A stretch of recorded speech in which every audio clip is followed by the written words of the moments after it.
My boyfriend, 35 male, drugged me, 26 female, with Benadryl because we got into an argument before our road trip and he wanted me to sleep the whole time. We decided on Monday to make the 8-ish hour trek back to our home state and quarantine there for a few months instead. We had a large disagreement just before we left because I wanted to remain at my mother's place for a long and he doesn't want me to, among other things I won't get into. So, before we left, we decided to have supper so that we wouldn't have to stop anyplace. Fast forward to our trip, and I passed asleep not long after we got on the road. I don't even remember falling asleep. I awoke briefly, drank some Gatorade he had given me, and then went back asleep. I found this really strange since I wasn't weary at all and we didn't even leave too early. I kept remarking on how strange it was because I was weary the whole journey and slept for 90% of it.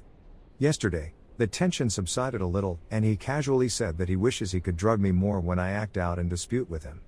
I inquire as to what he is on about. He then tells me that he put Benadryl in my drink, which is why I slept, so he doesn't have to deal with me. He honestly stated this as if it wasn't a huge issue. I'm still stunned and absolutely astonished by the chat. I'm not sure whether I'm overreacting, but something tells me I'm not, and putting drugs in beverages is really messed up. I'm at a loss on what to do. Update. I ended up phoning my brother and telling him what had occurred and asking him how I should handle it, and he jumped in his vehicle to come get me before I had finished telling him everything. The fact that he was freaked out more than anything else let me know that I wasn't overreacting. I didn't inform my boyfriend I was going until my brother was parked on the street, and I just went out with a few items. So now I'm in a complicated breakup scenario where he's already attempted to come by my mom's home despite the fact that I told him I didn't want to see him and that I'd retrieve my things eventually, both from his parents' house where he's presently staying and from his real residence. Things are going to be strange to sort out, but I just wanted to let you know that I'm okay, thank you. Story 2. My ex was constantly on dating apps when we were still together. My ex, 35-year-old male, and I, 25-year-old female, split up years ago. He was 29 when we first met, and I had just turned 20. This should have been my first warning sign. He began off so well, lavishing me with presents, nice meals, and flowers, his favorite apology gift. Things eventually went sour, but I was too psychologically messed up. I had previously been in a mentally and physically abusive relationship and was also coping with the aftermath of my assault. To leave him, and I remained with him because I felt I could cure him. Spoiler alert, I could not. I would go out with my friends 2 to 3 times a month at most since I was 20 and wanted to experience nightlife, but because he was 3 years clean, he constantly attempted to restrict me.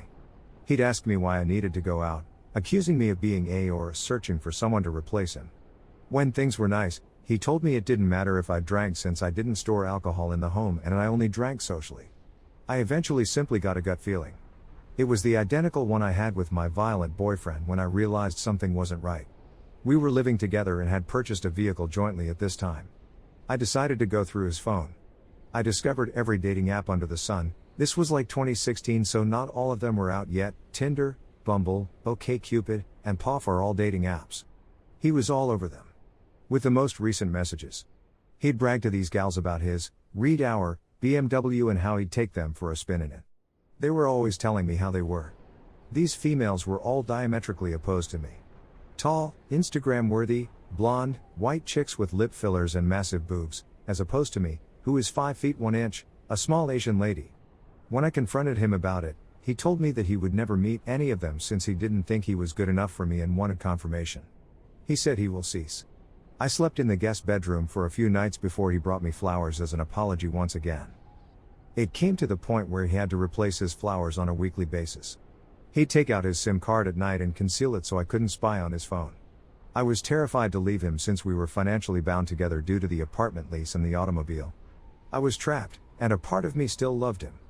I grabbed his phone when it buzzed one night. It was a female, and she said she was delighted he came over, and blah blah blah. He physically his phone and flung it out the window, knowing his parents would replace it anyhow. They pay all of his bills and rent since he's a man-child. He twisted it into me seeking for anything to call him out on, and stated he had gone to meet a man buddy while I was at work. I had become so used to his lies and accepting them that I had become numb to them.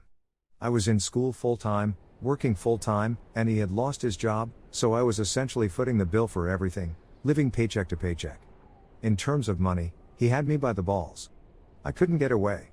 I'm not sure what it was, but the fog vanished one day. I contacted my parents and informed them that I was returning home.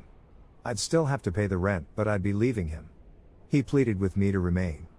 I cried, begged, and bought myself a diamond ring. He said he wanted to marry him. Nonetheless, I left. I had to return and assist him in cleaning up.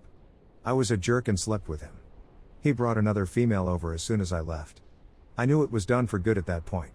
After it was all done, I discovered I'd lost most of my friends, and he'd cut me off from my family and support networks. I gradually met new acquaintances, some of whom I still keep in touch with now. For a year, I worked on myself and lived alone. Then I met my present boyfriend. We've been dating for 2.5 years. He is one of the most wonderful things that has ever occurred to me. Basically the polar opposite of my ex. We've never gotten into a fight to this day.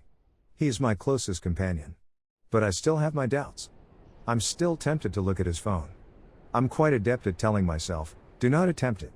It would be a betrayal of his confidence. He isn't that kind of man. As well as I can talk myself out of it. Because I was so accustomed to people letting me down, I made up ridiculous scenarios in my imagination, scenarios of him shattering my heart. Cheaters may wreak havoc on your mind and emotions, sabotaging wonderful things in your life. I'm pleased I got out, and I'm glad I've moved on, but I suppose I just want to thank this sub for existing and assisting individuals in getting over their traumatic experiences. Thank you for taking the time to read this far. Story 3. Stop romanticizing the person who cheated on you. They do not love or respect you. Period. I don't care if you disagree with me, it simply implies you're in denial. To begin with, if someone can cheat on you, it shows they don't respect you, that they have no regard for your emotions or your heart. Second, they aren't sorry it occurred, they are sad they were caught and, maybe, a bit apologetic for your pain. Third, once trust is destroyed, it cannot be repaired or rebuilt. Trust is like a shattered glass vase, even if you put it back together and locate all the parts, it will never be as strong as it once was. Finally, please understand that this someone actually loves you and feels you are the love of their life, which by the way, everyone out there, if they cheat on you, please stop calling them that, because they weren't. What's unfortunate is that you probably gave them that title not because they deserved it, but because of how you felt about them, which is wrong. They should earn that title and the right to maintain it, so that when they cheat, they are no longer called that. If they tell you that you are the love of their life, they are the greatest liars and cruelest individuals. Someone should never claim to be the love of their life and then cheat on them. When you are with someone who is doing you wrong, the reason you leave or they leave and you pine and cry over them, even though they were most likely complete selfish, is because your brain will make you only recall all the good parts of the relationship as a defense mechanism. You don't want to believe you were foolish enough to stay with someone who was mean and cruel to you. So here's what I advise all of my cheated on friends to do.